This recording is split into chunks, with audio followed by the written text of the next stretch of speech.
పురాతన కాలంలో రాజర్షి సాగరుని కుమారులు భూమిపై దుష్కర్మలు చేశారు. కపిల మహర్షి శాపంతో వారు బూడిదయ్యారు. వారి ఆత్మలకు శాంతి కలిగించేందుకు గంగా నదిని భూమికి తీసుకురావాలని దేవదూత తెలిపింది. కాని గంగా అప్పట్లో స్వర్గంలో ఉంది. ఆమెను భూమికి తేవాలనే బాధ్యతను భగీరథుడు తీసుకున్నాడు.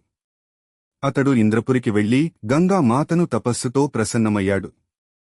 ఆమె వరం ఇచ్చినా తన ప్రవాహాన్ని ఎవరు తట్టుకోగలరు అని ప్రశ్నించింది. అప్పుడు భగీరథుడు పరమేశ్వరుని ఆశ్రయించాడు. శివుడు తన జటల్లో గంగను ఆహ్వానించాడు. ఆమె స్వర్గం నుండి దిగుతూ శివుని జటల్లో అడ్డుకుంది. శివుడు ఆమెను భూమిపైకి వదిలాడు. గంగా భగీరథుడి రథం వెనక ప్రవహించింది. జను మహర్షి ఆశ్రమాన్ని దాటి వెళ్లగా మహర్షి కోపంతో ఆమెను తాగాడు. భగీరథుడు ప్రార్థించగా మహర్షి ఆమెను తన చెవి నుండి విడుదల చేశారు.